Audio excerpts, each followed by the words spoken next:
Hello guys, welcome to our YouTube channel engineering with Harry. अपन application layer जो है तो उसके प्रोटोकॉल्स देख रहे थे, तो उसी सीरीज में अपन आगे बढ़ते और पहले लेक्चर में अपन ने HTTP देखा था। अभी यहाँ पर अपन SMTP देख रहे हैं। एप्लीकेशन लेयर का दूसरा एक प्रोटोकॉल है, that is SMTP, simple mail transfer protocol. इस पूरे इसमें आप लोग खाली एग्जाम के पॉइंट ऑफ व्यू से अगर स्टडी कर रहे हो तो देखो, नाम याद रखो कौन सा, simple mail transfer protocol. SMTP मतलब मेल, इतना भी ध्यान में रहेगा ना, बाकी पॉइंट्स याद आ जाएंगे। तो देखो, it is the connection oriented protocol. HTTP जो देखा था पहला, वो कनेक्शन लेस था, लेकिन SMTP एक कनेक्शन ओरिएंटेड प्रोटोकॉल है। और जब भी आपको कनेक्शन ओरिएंटेड और कनेक्शन लेस दिखे तो दो पॉइंट्स हमेशा फिक्स हो जाते हैं। वो कैसे ध्यान में रखोगे, देखो एक ट्रिक बताता हूँ, वो ध्यान में रखो। जब भी आपको कनेक्शन ओरिएंटेड बोला जाएगा ना, तो कनेक्शन ओरिएंटेड मतलब वो प्रोटोकॉल रिलायबल होगा। अगर मैं वायर से कोई चीज़ कनेक्ट कर रहा हूँ तो इसका मतलब वो रिलायबल है। और अगर कोई चीज़ कनेक्शन लेस प्रोटोकॉल है तो देखो, वहाँ पर अगर सपोज अपन ब्लूटूथ या वाईफाई से कर रहे हैं तो आप वहाँ पर जो डेटा डिलीवरी वो गारंटेड नहीं होती, ओके, तो इट इज़ नॉट रिलायबल। तो कनेक्शन ओरिएंटेड प्रोटोकॉल बोला तो उसके नीचे एक पॉइंट आपको ध्यान में आना चाहिए। देखो यहाँ पर मैंने लिखा it is a reliable protocol. क्यों? क्योंकि because error report is send to sender in case of failure in message.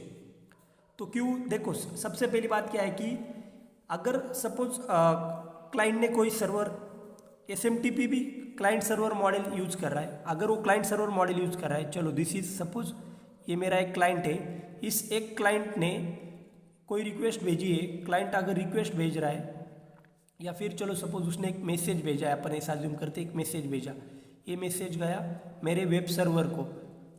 तो वेब सर्वर को जब ये मैसेज जा रहा है, तो अगर ये मैसेज वेब सर्वर को डिलीवर भी हुआ या फिर ना हुआ, तो अगर ना हुआ इसका मतलब it is a failure. So in case of failure also एक रिपोर्ट भेजी जाएगी कि भाई मेरे पास आपका मैसेज आया ही नहीं। So it is a reliable protocol. अरे अगर सपोज कोई भी चीज़ है, उसकी डिलीवरी गारंटेड है या नहीं, अगर वो डिलीवरी गारंटेड है तो इसका मतलब इट इज़ रिलायबल प्रोटोकॉल, और अगर नहीं है तो इट इज़ अनरिलायबल प्रोटोकॉल। और उसके लिए मैंने ट्रिक जो बताई है वो ध्यान में रखने की, क्या कि if it is a connection oriented protocol, तो कनेक्शन ओरिएंटेड मतलब वो चीज़ वायर से कनेक्ट वायर्ड है, और अगर कनेक्शन ओरिएंटेड है तो इसका मतलब इट इज़ रिलायबल प्रोटोकॉल, वहाँ पर गारंटेड होगा। Next, it is use for process of sending email over the internet with the efficiency and reliability. Upon internet के द्वारा ईमेल्स जो भेजते हैं तो वो इफिशियंटली भेजने के लिए अपन SMTP यूज करेंगे, सिंपल मेल ट्रांसफर प्रोटोकॉल। मैंने वीडियो के स्टार्टिंग में बताया था कि आप लोगों को नाम से सब कुछ याद रख सकते हो। तो देखो, दूसरा भी पॉइंट क्या है, it is use for process of sending email over the internet. अभी अगर भाई अपना इसका नाम ही क्या है, simple mail transfer protocol, SMT का फुल फॉर्म, तो वही से याद रखो, it is use for process of sending email over the internet with efficiency and reliability. तो ये वर्ड्स कहाँ से ऐड हुए, इफिशियंसी एंड रिलायबिलिटी? मैंने बोला था कनेक्शन ओरिएंटेड है, इसका मतलब वो रिलायबल होगा ही, भाई आपको गारंटेड डेटा पहुंचाएगा आपका जो भी आपका डेस्टिनेशन है वहाँ पर। नेक्स्ट थिंग, वो क्लाइंट सर्वर मॉडल यूज करता है, रिलायबल हो गया। अभी SMTP also provides notification about incoming mail. और हाँ, SMTP क्यों इफिशियंट है और रिलायबल है, क्योंकि वो खाली आपको फेल्यूर के बाद ही मैसेज नहीं देता या फिर डिलीवरी के बाद, वो ये भी बता रहा है कि भाई आपको एक दूसरा मेल आने वाला है। It gives notification of about incoming mail. Internet के थ्रू जो भी इनकमिंग मेल है उसका भी नोटिफिकेशन आपको मिलेगा, किसके through SMTP। And it works in, और यहाँ पर एक रिस्पॉन्स जो जनरेट होगा ना, सपोज मैंने, हाँ ये डायग्राम देखो, this was my client and this is my server. तो जब क्लाइंट ने कोई मैसेज भेजा है, वो सर्वर को डिलीवर हो गया, तो फिर सर्वर जब उसको, ये तो इसने रिक्वेस्ट भेजी थी, अब जब सर्वर इसको रिटर्न रिस्पॉन्स भेजेगा ना, रिस्पॉन्स, क्लाइंट ने रिक्वेस्ट भेजी थी, सर्वर जब रिस्पॉन्स भेजेगा तो रिस्पॉन्स हमेशा 3 डिजिट कोड में होता है। SMTP की एक और खासियत है, ये भी ध्यान में रखो कि SMTP जो है वो रिस्पॉन्स कैसे भेजेगा, 3 डिजिट कोड में। फॉर एग्जांपल देखो, मैं यहाँ पर आपको दिखाता हूँ। अब जब SMTP रेडी है तो वो 220 कोड भेजेगा। इसका मतलब क्या है, SMTP इज रेडी।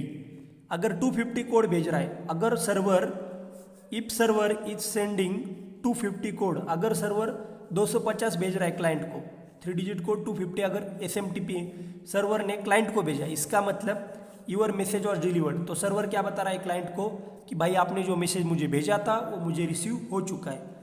अगर वो 450 भेजता है, अभी अगर मेरा जो यस मीन्स सर्वर और सी मीन्स क्लाइंट, अगर मेरा सर्वर क्लाइंट को, सपोज मेरा सर्वर क्लाइंट को देखो 450 मैसेज भेज रहा है, इसका मतलब रिक्वेस्ट कमांड फेल्योर। तो जो रिक्वेस्ट किया गया था क्लाइंट के द्वारा सर्वर को, तो रिक्वेस्ट फेल हो चुकी है, ये 450 से बताया। या फिर अगर 500 भेजा, इसका मतलब सिंटैक्स एरर। तो पॉइंट क्या है अपना कि जो सर्वर से रिस्पॉन्स आएगा क्लाइंट को वो एक 3 डिजिट कोड होगा। ओके, और यहाँ पर SMTP के अलग अलग कमांड्स भी है, जैसे कि hello, E hello, mail from, mail to and received. यार ये भी यही से याद रखो। चलो रिस्पॉन्स भेजा गया है, इसका मतलब जब रिसीव हो रहा है तो रिसीव्ड आएगा।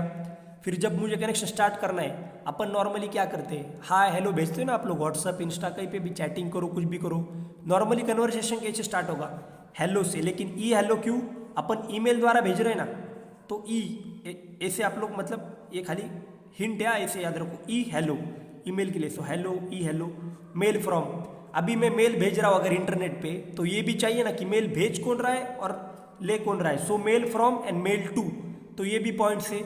These are all 5 commands, hello, E hello, mail from, mail to and received. Okay, बस यही लिख दो, हो गया अपना SMTP। Please like, share and subscribe our videos.